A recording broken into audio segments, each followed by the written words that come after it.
Hi Space Monkeys! So we are back from E3. We wanted to share with you that demonstration, which is a mix between a technological demonstration of the engine that we call Voyager and the actual game with some gameplay elements. So here you can recognize the big mothership that was in the trailer. Of course, it's not the same level of quality. This is a work-in-progress assets. But again, we wanted to share all these materials with you. As you know, the game is in development. We still have a lot of things to do, but it's cool to share with you where we are on that spaceship part. So here, the mothership is like a home, a house for the player. That one is about 400 meters long, and you can have your crew inside, of course your main character, but also your spaceships. So if you start in the game without anything, and you get your first spaceships, even if then later you have a larger spaceship, you can keep the smaller one into the big mothership. That's the same thing for the crew.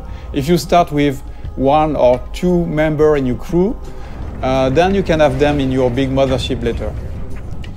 That gameplay mechanic of what we call the Russian dolls, so bigger, smaller into the bigger, and then your characters, is very close to what we had in fact in Beyond Good and Evil 1, when the characters were getting out of the hovercraft. So here we have that monkey, which is my playable main character here, but of course in that game, you can select your character and create your own character. Just to give you a feeling of scale, that ship is about 20 meters long, and the other one, the mothership, is about 400 meters long. I'm going to go close to it so that you can see the size. So when we have large spaceships like that, the good thing, the interesting thing is that they are a real level of gameplay.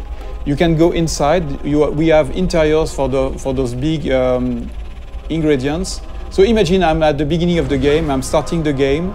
I have nothing, but I am like like in Beyond Good and Evil 1, you start without anything, and you have to get some money to like level up and get your first vehicles. So imagine I'm just delivering pizzas. Here it's like a side quest or just a way among many to get some money. I'm delivering pizzas to those guys. So imagine it's not my spaceship. That's the beginning of the game. And this could be an interesting way to trigger the first ingredients of the adventure, because the spaceship is a playable interior. You can get inside, you can sell your pizza, and then instead of getting out of the ship, you could decide to explore the ship. And why not discover that there is some slavery, some human trafficking and things like that. The good thing is that in Beyond Good and Evil 2, like in the first episode, you can take pictures. So if I'm taking a picture of evidence of the things I'm seeing in the game, then I can share those pictures with the guys in the city, for example, and then I can trigger discussions with those guys based on the picture I took. So that's a very interesting mechanic that can create that feeling that you can explore everything and you can gather informations and share those informations with NPCs, but also between players. Another very interesting thing here is the feeling of scale.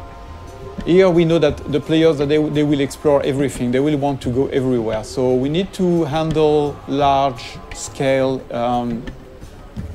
ingredients, like that huge statue, where you can go very close to it and you can look at all the details on the statues. And of course, you can go inside of this kind of statue, and you can also get on top of it.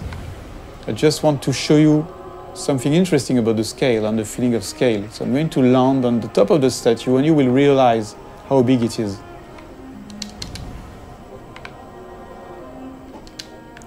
So here we have a wonderful vista. And I want to show you, so I'm going to go more in the developer edition mode, where I can move the camera very easily, and you can really notice and understand the feeling of scale when you look at that little monkey on top of the big statue. This is just a part of the head of the statue, and you're already very small. And it's very interesting to understand the scale of things. Here you see that the statue is really, really big. The statue is about 700 meters high. And the very interesting thing, again, is that, in fact, that statue, which is big, is just into a big city that is very small, in fact, compared to the continent here, the size of that big island, and which is a small part of a big planet. So you realize that you are just a little dot on that big planet, which is, in fact, just a small planet around a bigger one, which is a small dot in the big universe. So when we started that technology, we thought that we needed to handle that feeling of scale and in a realistic way. Before going into details, we wanted to make sure that the engine was capable of handling this kind of thing. When you look at this sunset, it's not exactly a sunset made by artists. It's really the combinations of physical ingredients, you know, the light that is changing depending on the atmosphere. So you can see here the different colors. And the fact that, of course, the planet is rotating around in space, around the big planet. So here I'm doing a kind of time lapse. I'm modifying the time so that you can understand better how it works. You see that everything is turning like in, you know, in a real solar system. So yes, I'm increasing the speed. You see the night here with the cities. So another important thing is that you can, at any time, you can go everywhere. So if I'm going into another city, there is no loadings and things like that. Everything is seamless because it handles that big universe in a consistent way. There is no sheet or things like that. You can really appreciate the point of view wherever you are. It will be the same mechanics. So that was one of the big features we wanted to make sure that we had before showing the game to the public, to everybody, so that we wanted to make sure that the technology was working and this big ambitious game was feasible. I'm going back to my spaceship. I want just to show you some gameplay ingredients. I'm going to change a little bit the time so that we have a bit more sun. Yeah. So that spaceship is very, very nice. It's very close to the Beluga we had in Beyond Good and Evil 1. It can handle very large speed, but it's also very easy to do loopings and trigger very fast movements. So it's a dogfighter. I can increase the speed. So this is a classic plane speed we have on Earth. We are about 1,000 kilometers per hour. But you can increase that speed dramatically, like this, for example, and you will see. So the speed is increasing now. You see that it's about 5,000 kilometers per hour. Let's go back in the city so that we can really understand the speed. And I can increase the speed again. Whoa. Use some tricks, movements. And then we are going to do a looping, for example. So you can combine anything, any movements. And the very nice thing too is that you can even increase the speed to 20,000 kilometers per hour, which is a lot. I'm going to try, to drift like that. So at any time you have the drifting mode, you have all these very interesting movements. But of course, the biggest things you want to do in this kind of situation is to go in space. So let's trigger higher speed. And you see this little effect around the spaceship is because of the friction of the atmosphere. If I don't increase my speed, there is no reason to have more friction. But if I'm increasing the speed, you will see that the effect is stronger. And same thing if I'm going very, very fast. So depending on the quantity of atmosphere, you can have a stronger effect. Until you start burning. But you see, with those very high speed, you can really travel very, very far and very fast. Just changing the time of the simulation so that we can appreciate the wonderful view in space. So if I decide to go on this planet or the satellite, which is somewhere around there, I can go there seamlessly. And the more the further you are of the planet, the faster you can go because there's no more atmosphere, so no more friction. So here still have a little friction.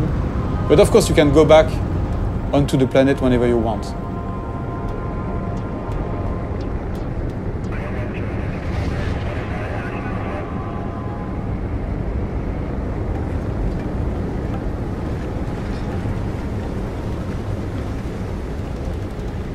A very interesting thing too is that there's a lot of biomes on the planet, like this desert, or you have frozen lands on the planet, different cities. So we don't want empty planets. We want planets with landmarks, with places to explore. There are mountains where you have some monks living there. So they are not empty, repetitive planets. The planets we aim to work on, to make our planets with life. And the planet itself is living somehow. For example, that planet has different, I would say, big biomes. Because that planet, as I told you, is a satellite of the bigger one, the one that is in the foreground. A part of that planet is protected, like the moon. Our moon is a part of the moon is protected by Earth from the big asteroids and meteorites.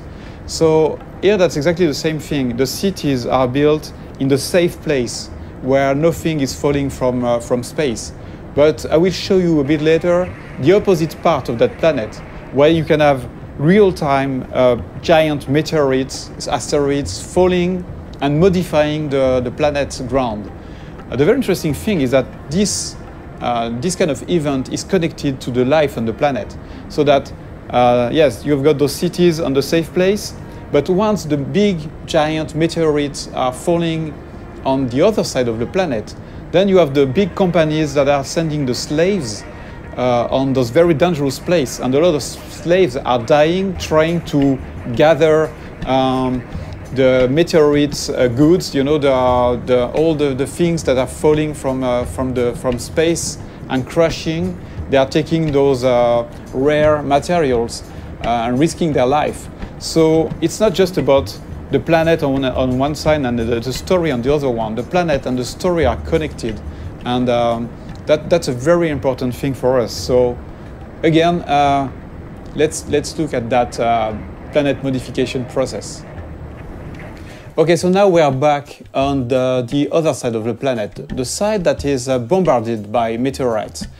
Here, we just want to showcase the ability that we have in the engine to modify the whole planet in real time. So here, for example, imagine that you're flying over that region. You can have a huge meteorite falling in front of you, and you will have all these one incredible effects on the planet, but also on the other spaceships. So that's a very important feature for Beyond Good and Evil. We want interactivity to be the heart of the whole experience, not just with characters, not just with spaceships, but also with a big, huge planet. So thank you for watching that video. This is our first Space Monkey debrief. Many more will come, and we would love to have you leaving us your comments on this Space Monkey program site. So please comment, tell us what you think, and expect way more videos like that. Thank you very much.